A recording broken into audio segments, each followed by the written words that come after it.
Welcome to Curtain Call, the show where we go behind the curtain with the stars of the culture wars. I'm your host, Alexandra Marshall, and today we're joined by Augusto Zimmermann. Welcome, Augusto, to the show. It's an absolute pleasure to have you here. I've been waiting to interview you for ages, and I'm absolutely thrilled. So welcome to Curtain Call. Thank you. It's a pleasure to be with you. We actually first encountered each other on The Good Source, the Not Q&A on a Thursday night, which we've already had some great political discussions.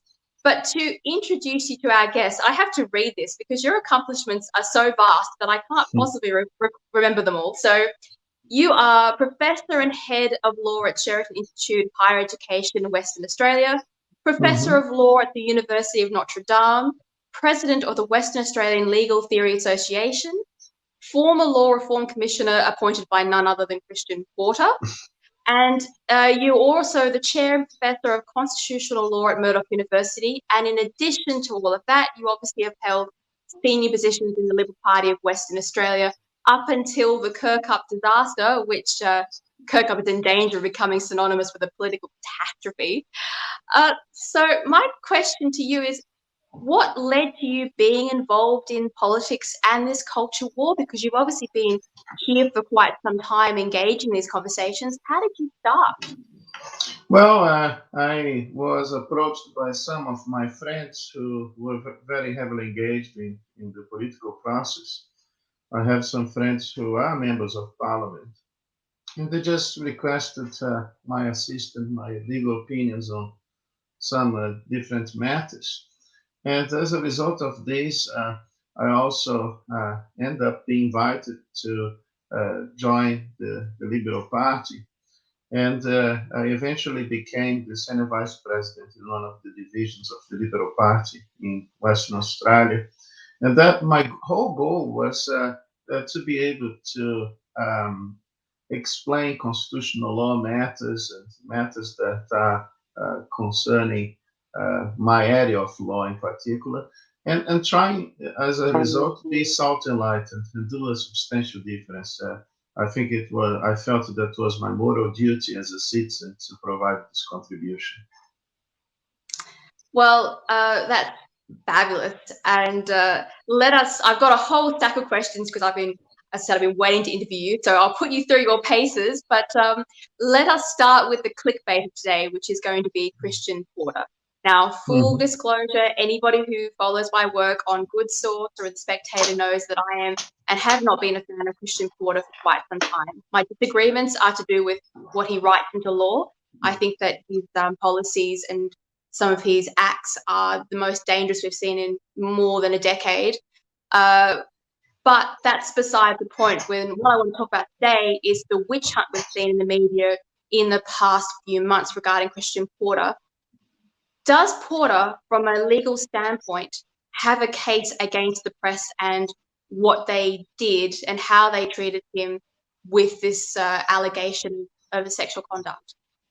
Well, first of all, I must say that I sympathize with your opinion regarding his performance as an Attorney General. I'm also totally unimpressed with him, especially with what he did to our friend David Pello when he invited those two speakers to go on a tour here in Western Australia from Canada. He ended up, David, receiving this appalling bill from the Victorian police of more than $70,000. I went to talk to Christian Porter seeking his assistance and his help because I thought this was a violation of even the Constitution, the implied freedom of political communication.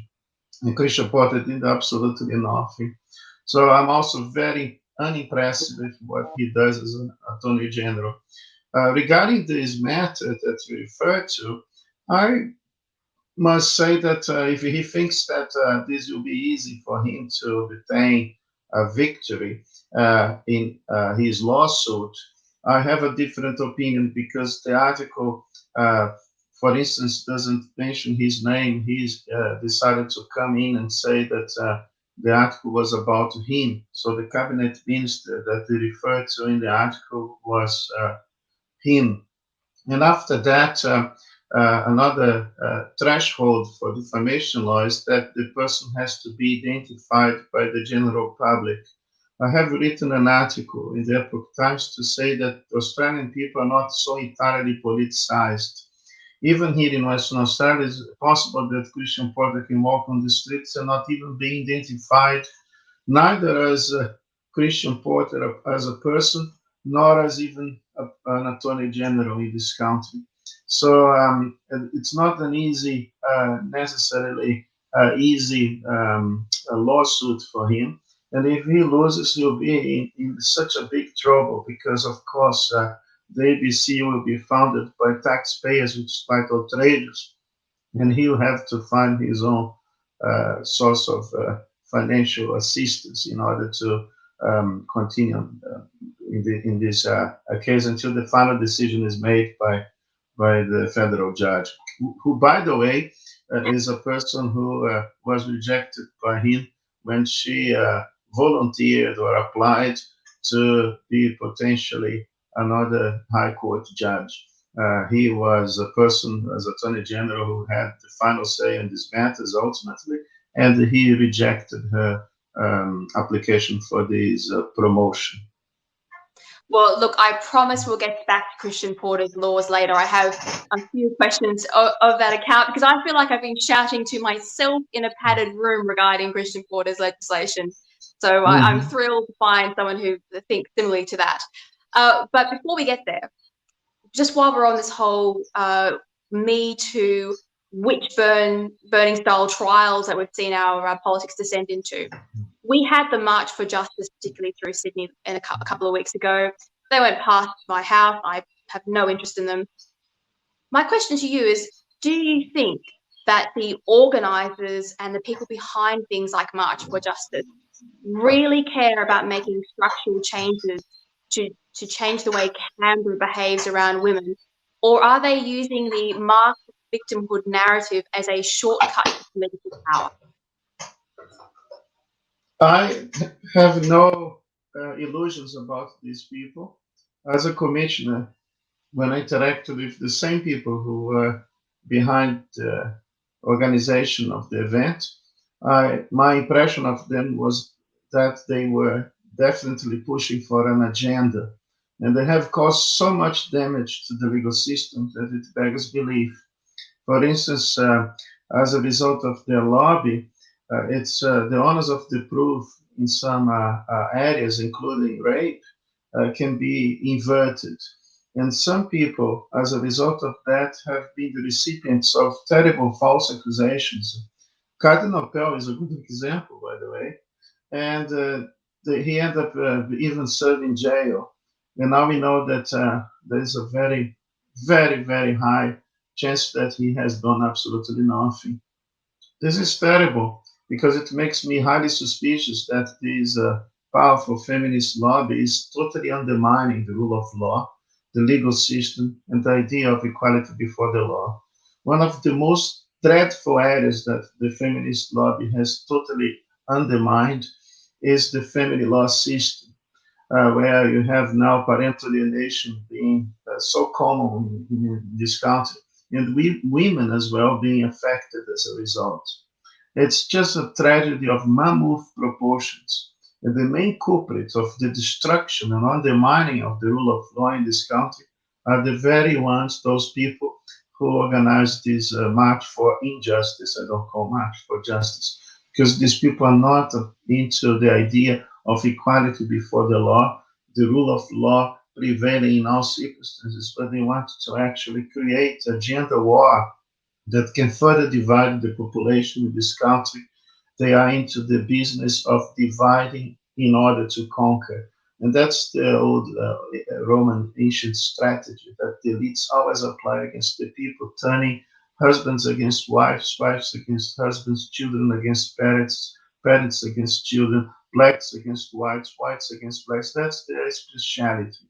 And that's all ultimately to divide people in order to facilitate the power and control of the ruling elites in this country.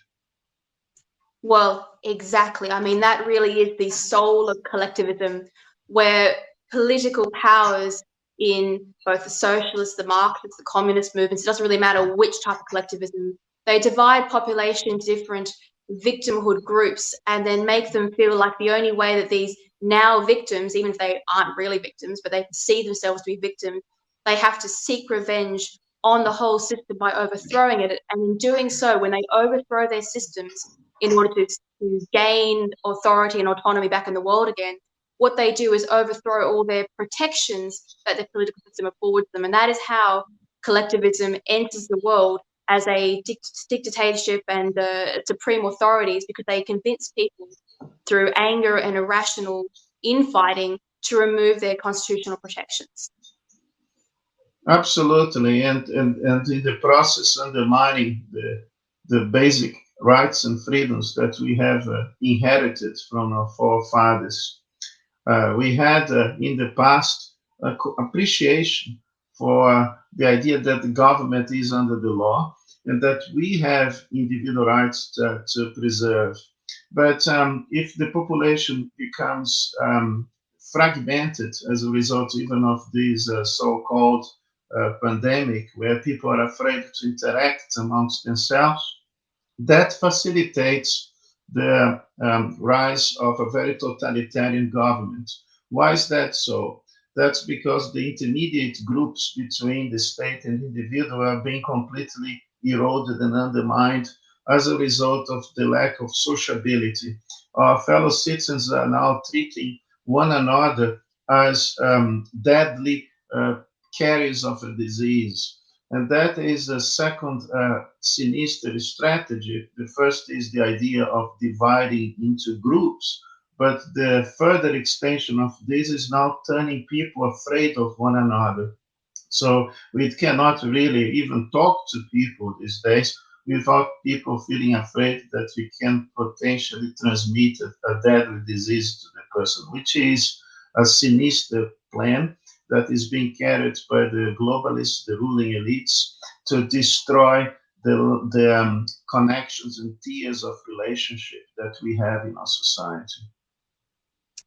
Something that a lot of men might not be aware of. And, you know, me, I hate talking about the gender card, but what this Me Too movement has done in this crucible of social politics is that women like me have been negatively affected in the workplace. So when I first entered the workplace, we were riding on the coattails of my mother, who was, you know, she got into the workforce by sheer brute and merit, and these women earned their places and they earned the respect of the workforce, and the workforce was turning around. Women were just being treated like any other individual. But now young women are seen as a threat. We're either a quota, and so our work is questioned because of our gender, or men are afraid to work with us or be alone with us because they're terrified that we're going to make some accusation, even though it's only the tiniest minority of crazy activists who behave that way. And so we end up with no jobs, we end up with no career, no mentors, and it's actually disadvantaging the majority of women who want nothing to do with this complete victimhood ideology. Absolutely, and I must say that I also feel afraid of interacting with some of my work mates here because of these false accusations that are so much prevalent in our society. As a professor, I used to be very careful about interacting with students in a place that there were no witness around. I feel that what we have created is undoubtedly a culture where people feel really afraid to be able to interact with the opposite gender because they are under the risk of perhaps being accused of sexual harassment or something of this nature. And once the accusation is made, because, as you say, the damage caused to the court system and to the laws that have been created more recently that are very detrimental to the presumption of innocence, a person who is completely innocent can become a victim of such accusation, losing his job, losing his reputation, and it's something that it's caused by this fabrication of these by the sexist ideology that men are inevitably predators, potential sexual harassers, and women are taught to be always very afraid of interacting with the opposite gender. It's a total tragedy, and it creates a culture of fear and a culture of intimidation as a result. Well, just to lighten the mood, I'll give you an example. Yes, women definitely have to fend off men in the workplace. There is no question. But here's how I dealt with it. I was coming up, this is a little aside joke. I was coming up in the lift on my way to work, and it used to be a very stressful job. And I would have 3 cups of coffee on a little tray just for myself to get me through the first few hours of the morning. And I was in the lift with this older gentleman, and he just decided to put his hand on my arm for no reason. So I gave him a stern look, walked out, and I knew that he was the bank manager that was coming to see me to approve all of his requests that day. So all I did was hand the coffee to my aide, turn around, introduce myself, and then I got the best banking deal out of that man because he couldn't say a word. And so I thought that was probably a better social punishment than the rubbish that the Me Too movement goes on with. He certainly learned his lesson, and he learned it the hard way. Absolutely, and that is the main problem. Is the idea that the person who is close to you and talking to you is a person who can potentially undermine your life, destroy your life. So it is a scary reality where people are quite afraid of talking to one another to be able to develop ideas and to work together with. Then, of course, it's the idea that the state is the ultimate protector and provider. Some people definitely have decided in this country to be with the state and even married with the state. Of course, you have the no-fault divorce and people who make a decision to get rid of their spouses and live at the expense of the government as the ultimate provider. What they are creating here in this country is the fear of relationships, that people are afraid of talking to one another, to relate to one another, even now the so-called threat of the virus. But then they think the state is the ultimate benevolent provider that can save them from a deadly virus and can provide them, even if it is coming the money from the person who has been under attack and having his life destroyed or her life destroyed. As you know, for instance, there are so many parents now who being alienated from their children, better saying, don't see the kids, but have to reward financially the person who has destroyed his or her life as a result in the process, of course. Well, I think this is a result of the fact that we have infantilized our entire population. So instead of adults having adult relationships and dealing with problems between themselves, they're asking the state to intervene on their behalf, and that is not a great way to go about it. My old boss had the best approach. He said, you guys can shag whoever you like in the company. I don't care. I don't want to hear about it. Hook up, whatever. But if you can't do your jobs as professionals when you come to work, you will both be sacked. And we didn't have problems because the onus was on you, take your own risks and to be an individual and to be an adult and to present yourself at work as you should. And I think that's a far better way of solving these problems than asking the state to come and weigh in on these issues as a third party. But not to get bogged down in that, I want to talk about freedom because you've written a lot about freedom.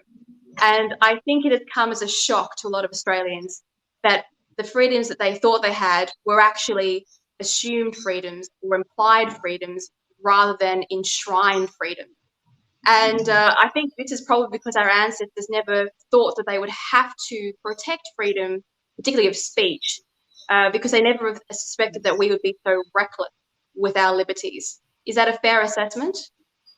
It is a fair assessment, but on the other hand, and I have written even on the subject, there is no legal system or legal institutional design, even coming from the primary law of the land, that's the Australian Constitution, that can save us from ultimately a condition of oppression and tyranny if the people do not have an appreciation for their individual rights and freedoms. As I have explained in my thesis, my PhD thesis, the rule of law is as much a legal, political, institutional design as it is a culture of legality and respect for the fundamental rights and freedoms that originally were considered to be even inalienable of the individual. That's why the American founding fathers would say that the right to liberty and to property, they are not state given. So even if you created now a situation of empowering judges by means of a Bill of Rights that and then think that as a result we would get these protections, there is a good chance that first of all, because of the people not really having an appreciation, enough appreciation for the right to freedom, the judge could actually use that as an instrument of perhaps potential undermining of fundamental rights, as we see in America with the Supreme Court of the United States, not necessarily using the Bill of Rights as it was intended by the drafter of the document. So ultimately, the only way to protect our rights and freedoms, our rule of law, and the ideas of constitutional government is to have a population that have a sense of dignity and have a sense that they actually have to be independent and self-determined in their actions, not really controlled by an external agency, namely the authorities that rule over us. Well, 90% of the success of a political system is not its legal structure, it's the spirit of people involved in it. And the only reason the American Republic survived where other republics failed immediately was because of the idea of the American dream and what was taught to children to continue to hope. It's not because their structure is safe, because it's not. And we have, Australia has one of the gifts of one of the strongest legal protections for people. But again, it's all based upon trust between the people who hold power. So, for example, if our Governor General doesn't have the guts to get rid of a dictatorial Prime Minister, then we don't have our constitutional protections. But what I talk about America just quickly before we get into that whole thing. Do you think it's time for Australia to adopt some of America's concepts of enshrining freedom of speech into law, so it's no longer assumed but actually a right, considering the way law is moving in this country? Look, in many ways, I'm not so much a fan or a supporter of constitutional monarchy. We have to keep it because the risk of changing it is too dangerous at the moment. So I'm a monarchist by default because I just don't feel that it's possible for us to make a more substantial change in our constitutional framework. Had I known that, I would have come on here and fought you on constitutional monarchy, but I didn't know that. So another time, Augusto. Yes, but look, at the end of the day, what I'm trying to say is that there's not enough checks and balances in Australia. The judges are part of the same ruling elite that also politicians in this country are part of. So they are basically coming from the same ruling group.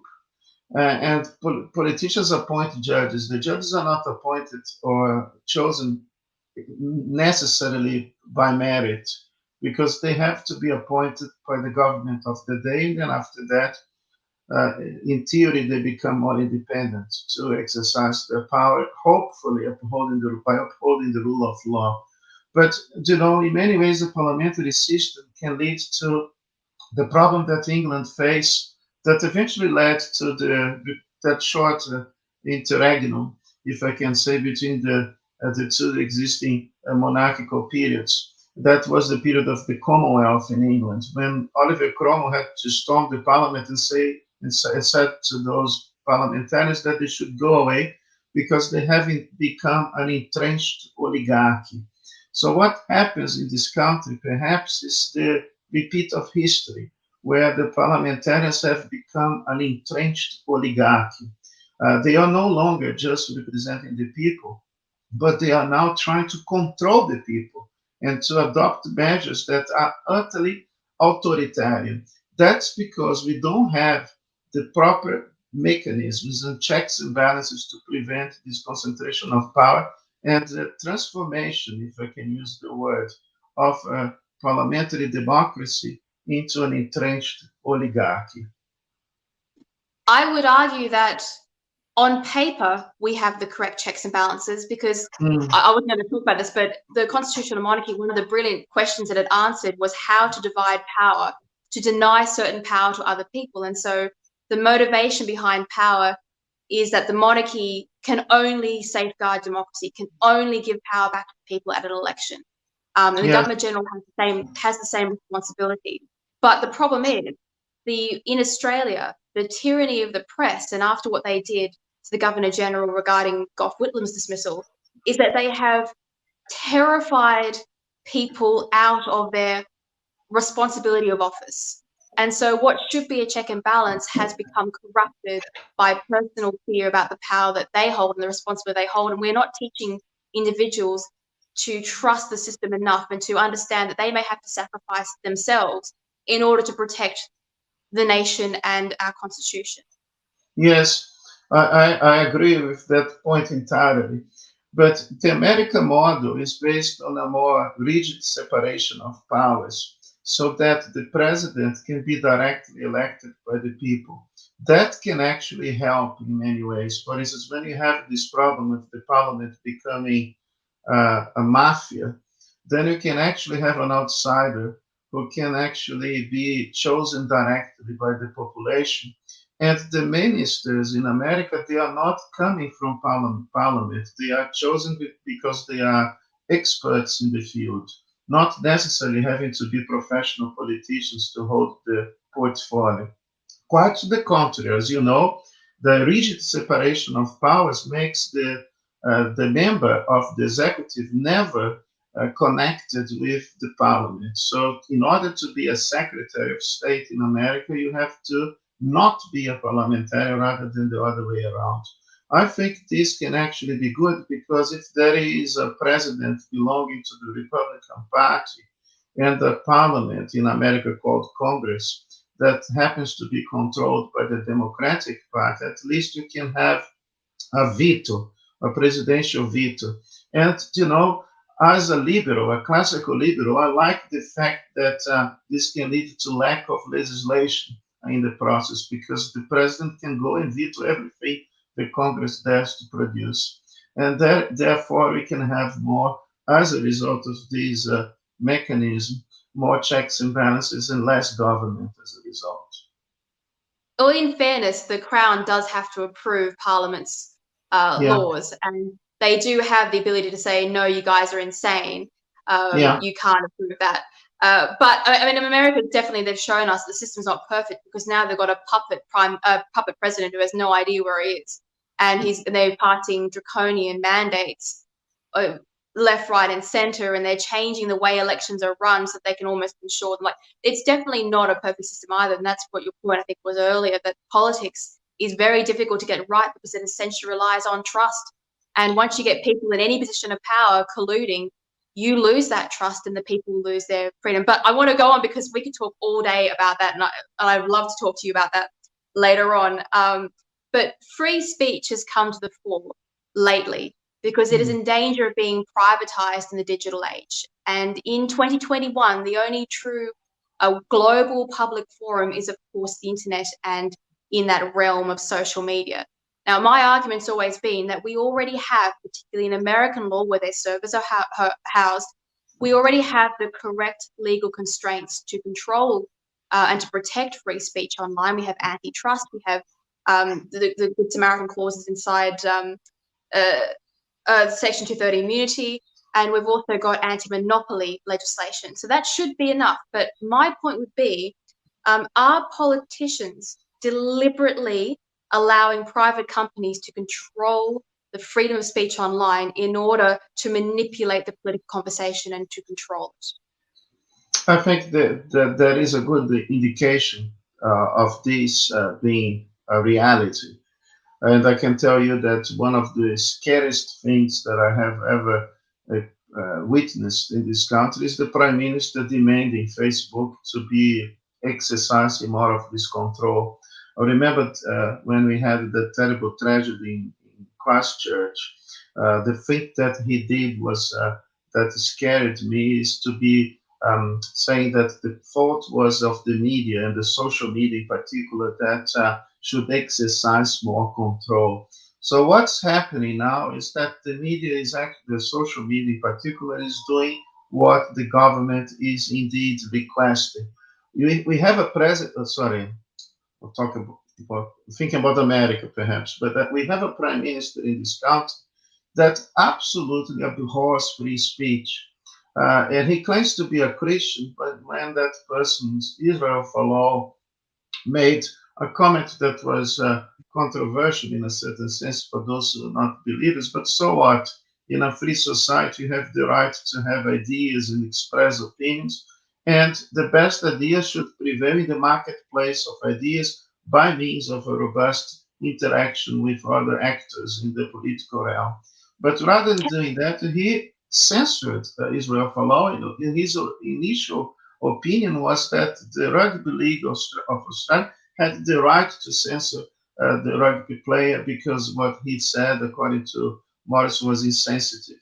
And he also says that free speech doesn't give you a job, that he's concerned about jobs rather than free speech. That is such a lack of wisdom because you know that free speech is what triggers progress and development and even creativity and inventions in the West. The West is prosperous as a result of free speech, but perhaps he is not learned in history enough to understand this point. I actually wrote extensively on the Israel Folau case because online free speech is a pet of mine because I come from the digital world. It's one of the things that I know inside out. And with Israel Folau, the one thing that bothered me is nobody else commented on the fact that it was not actually an issue of religious discrimination. It was an issue of corporate overreach into the private forum. And so what Yes.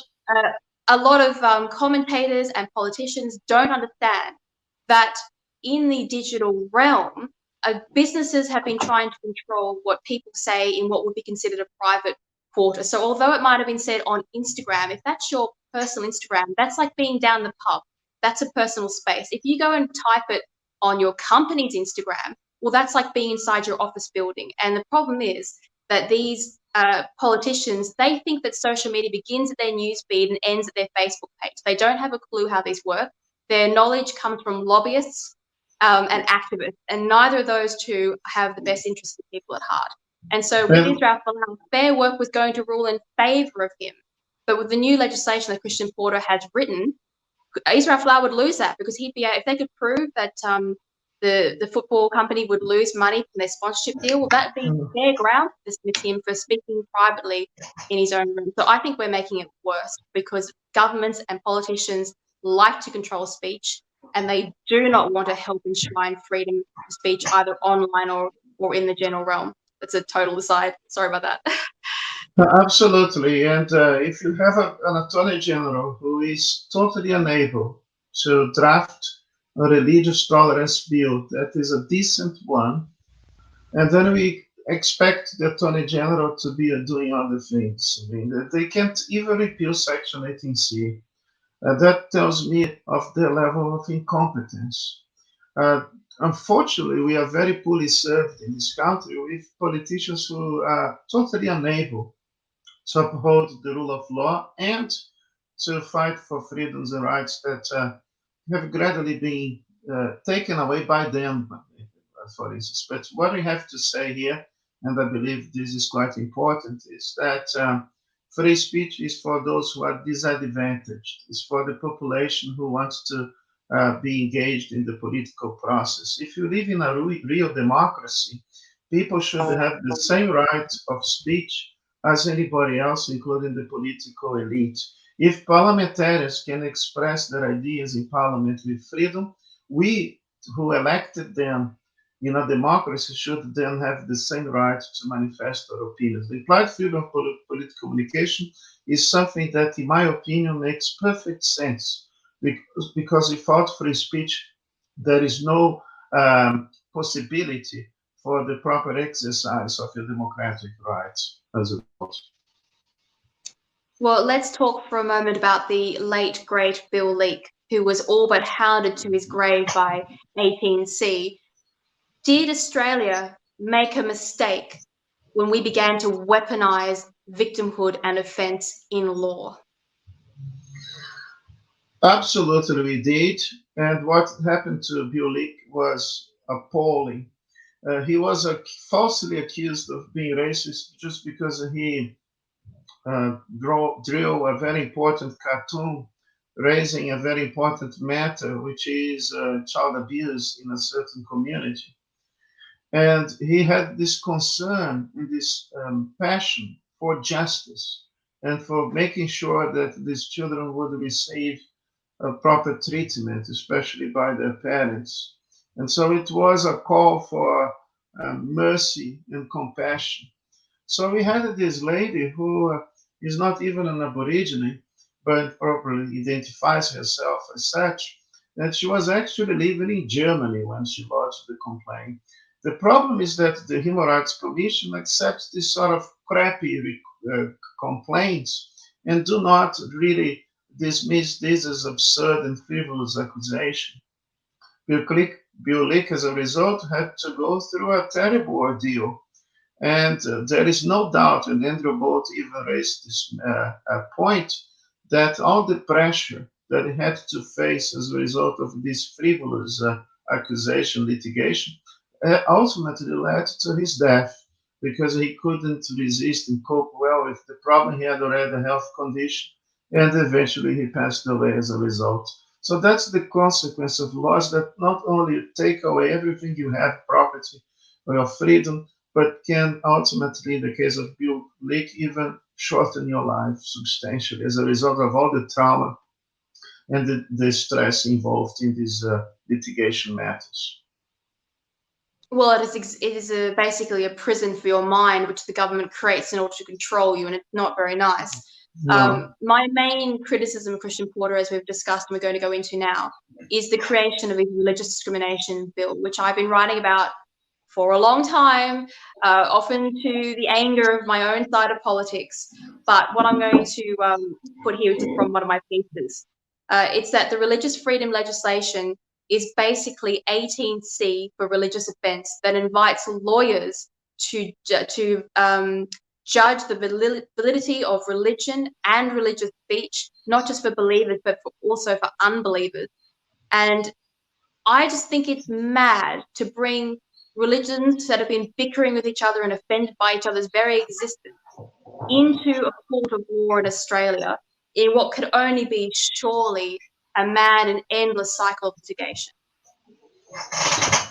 Absolutely. And, it's that in Victoria, for instance, they have a Religious Tolerance Act that is used as an instrument of intolerance and bigotry. So my main concern about this bill is that it can ultimately generate a sort of blasphemy law by stealth, or even Sharia law by stealth, or a prime minister who, as you know, have not some he has no appreciation for free speech. He made a statement in front of leaders of the Islamic community, promising that they would be the recipient of this sort of protection. According to him, religious people should not be under attack or criticized for their beliefs.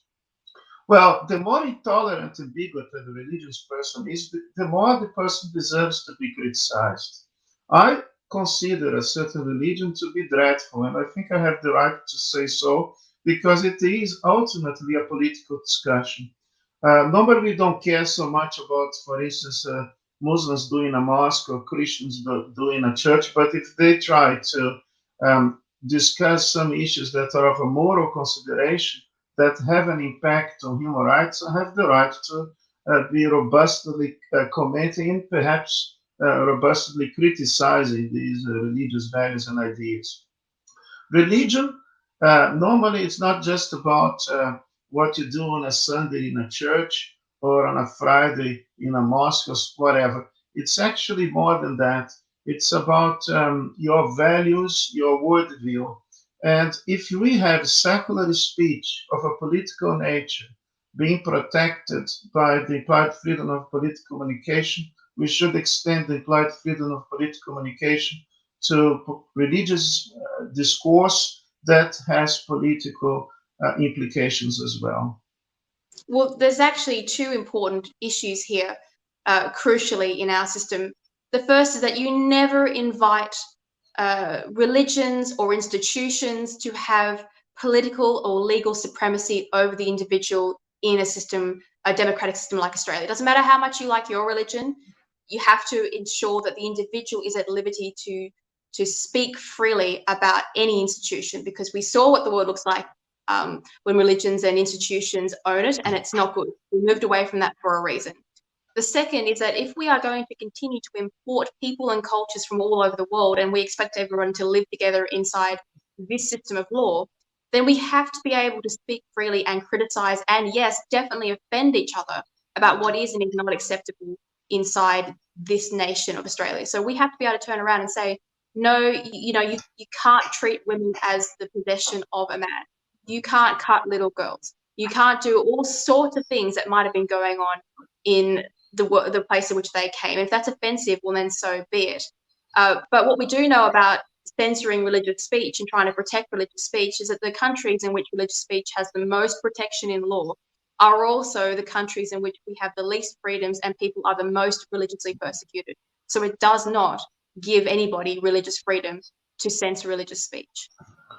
Absolutely. And this is also a result of the distrust of the ruling elites.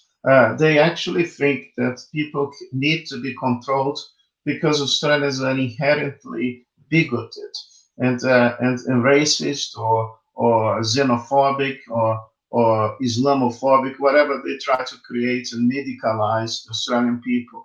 It's really, really a declaration of war on the people of this country because it's silencing and oppressing honest debate.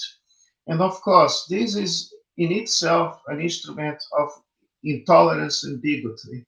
You see that some of these laws they're never used by people.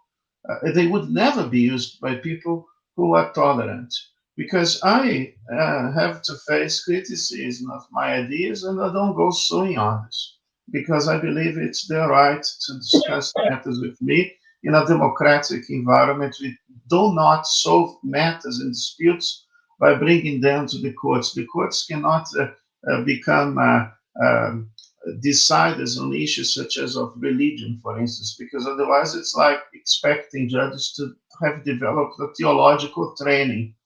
So what's happening is that the addition of the religious element to discrimination laws is going the wrong way. Rather than repealing all these laws that we have over the years created that dramatically limit our right to speech, to produce statements, we are actually adding another group to be protected. I do not want more groups to be protected. I actually think and believe in the idea of equality before the law. And I think that the best way to go, rather than creating or adding more junk to the garbage bin of anti-discrimination laws, we should actually throw everything out and burn this thing. I tell you that the best way to go is undoubtedly restoring our freedoms that have been over the decades being stolen by us, from us, by the elites. We should repeal all these anti-discrimination laws and give us confidence to speak freely. The elites have a distrust on us. They don't trust us, and that's why they create these laws. Well, I hope you allow me the indulgence. One of the earliest articles I wrote when I first got into the political thing was in defense of free speech and against censorship. And in it, I made 2 quotes. I'll read them to you one at a time and you can reply to them because I'd be interested to hear what you think. First of all, I said, contrary to all logic, it turns out that the best way to keep the peace is to have the incontrovertible freedom to insult each other. Yes, I agree totally. I agree totally. I think that the idea is that when we are in a political debate, we tend to be passionate. And we can understand because I am a bit of a political animal as well. I like to talk about politics and you get excited about this. When I came to this country, someone told me there are 2 things Australians don't like to talk about. One is religion, another is politics. And I thought that then I will be in big trouble then because these are my 2 favorite topics. We have to understand that the parliamentarians should know it better because if you watch the parliamentary proceedings, they can behave in even appalling fashion. They can be quite rude towards one another, but they feel that they are superior individuals because they have parliamentary privileges.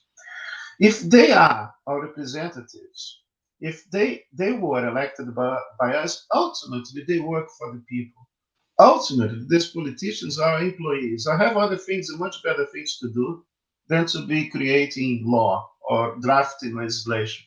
That's why we have representative government. That's why the people vote for these people so that they can do their jobs and represent their constituency.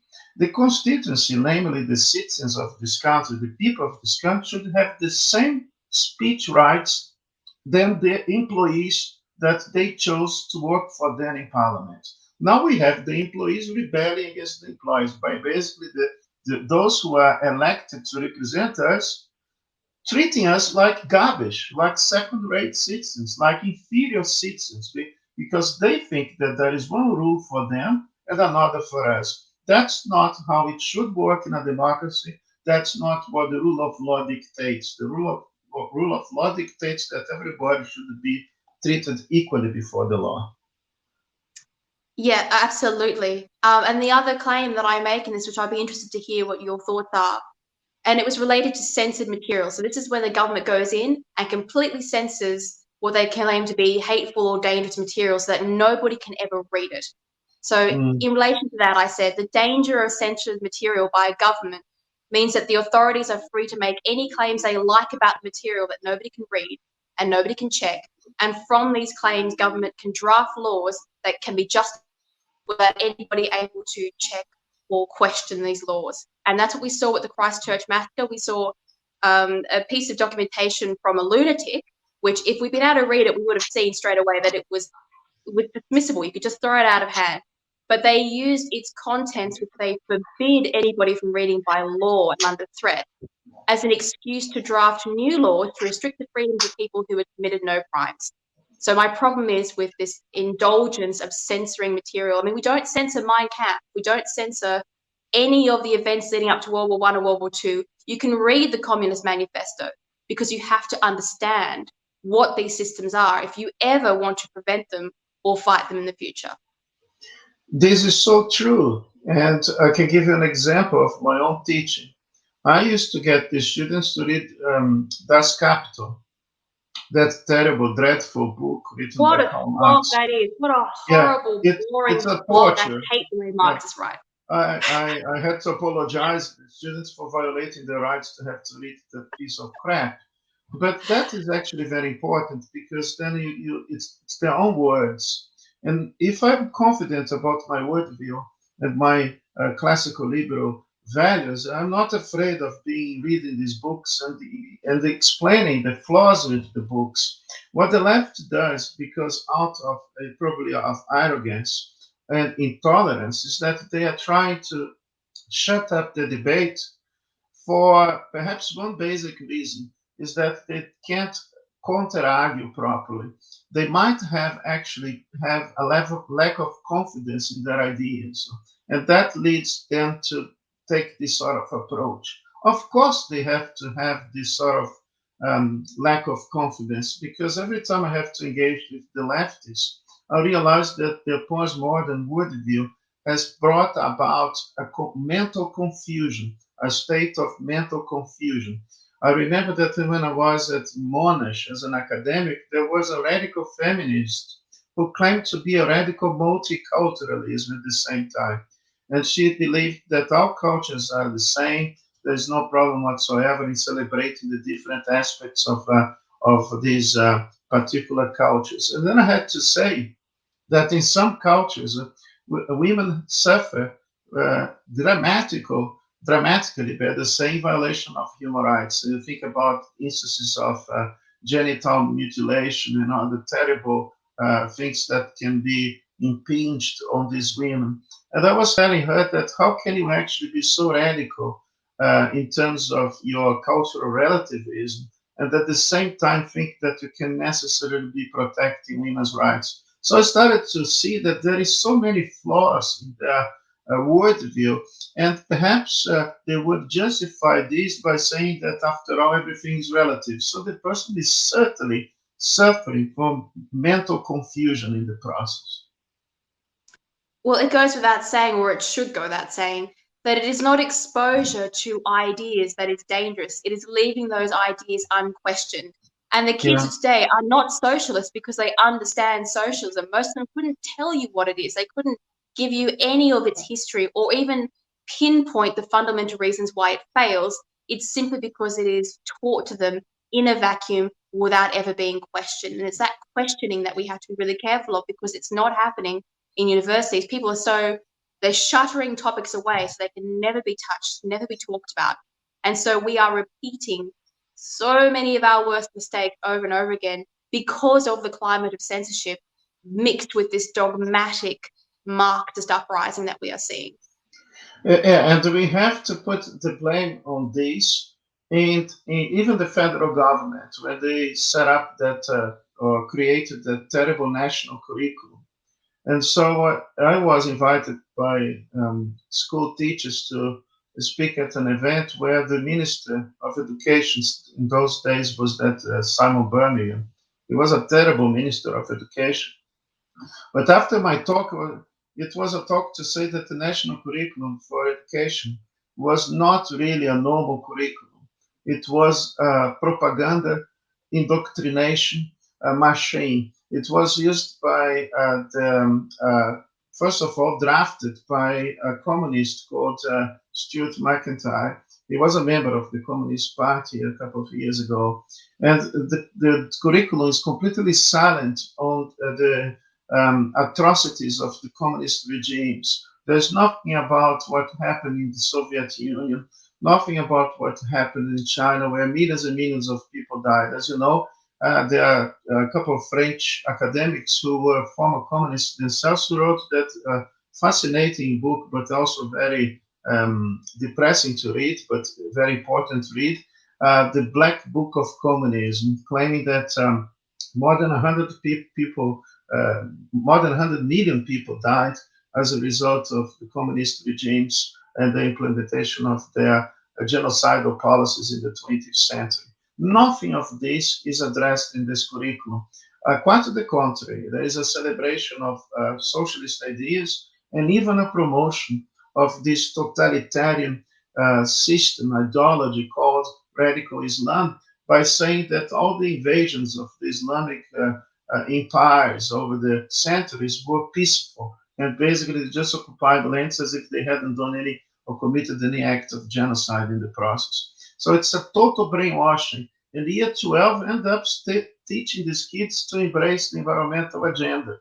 Perhaps like rather than reading and knowing history properly, they are graduated into hugging trees and trying to save the whales. And probably the only bad people in the world now left are the Japanese because they have whales as their barbecue.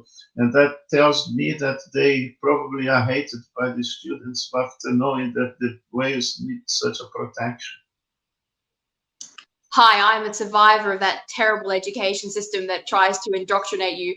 What most people don't realize is that postmodernism was invented by the French intellectuals when they tried to resell Marxism, but they knew Marxism was so badly tainted they had to give it a new name. And when it reached us in school, they taught us postmodernism as if it was purely an artistic movement.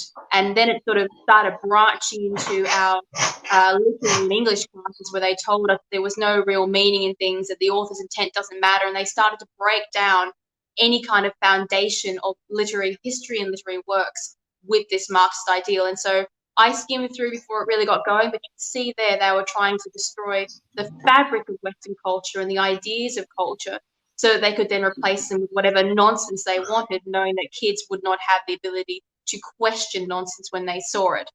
But we're running out of time, so I've got just one more thing to ask you before I get to our question at the end.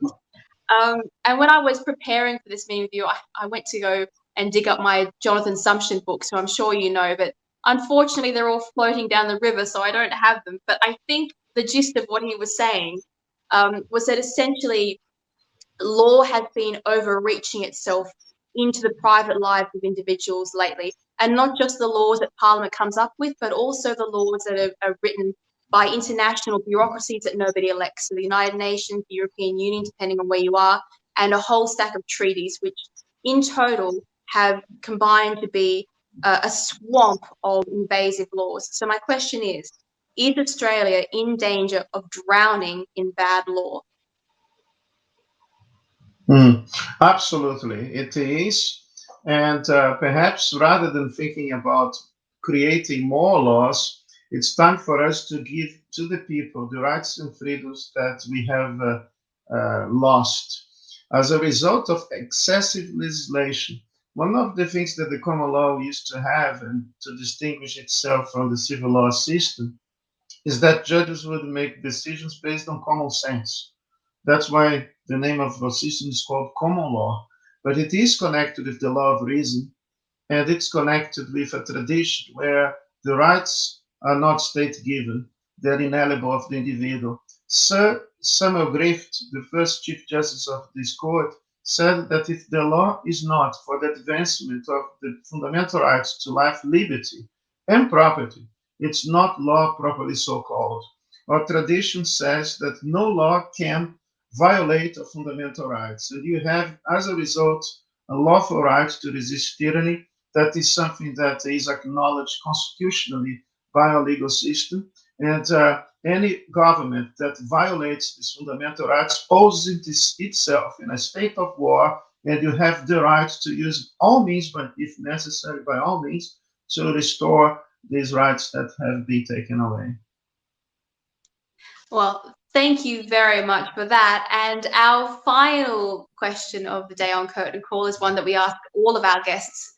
And that is, if you could have dinner with anybody, living or dead, who would it be? And most importantly, why?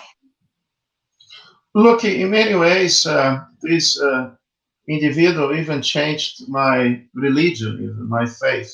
I used to be a Roman Catholic, but after reading his writings, and I became a Protestant.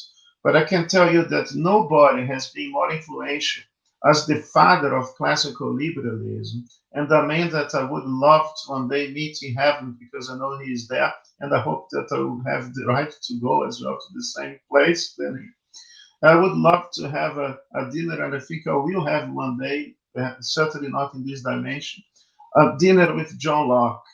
John Locke is the key now, because the American Declaration of Independence is a paraphrase of Locke. I don't want to accuse Thomas Jefferson of plagiarizing Locke, because that would be inappropriate.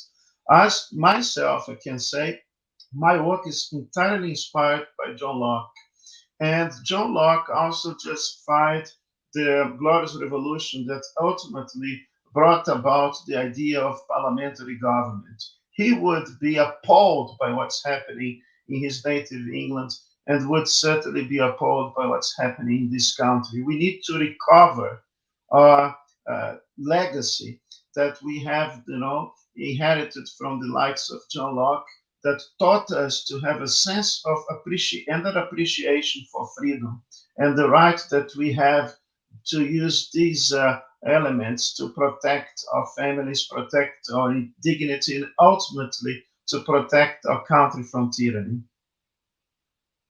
Oh, thank you so much. You are a wealth of knowledge, and it was a true pleasure to have you here today on Curtain Call.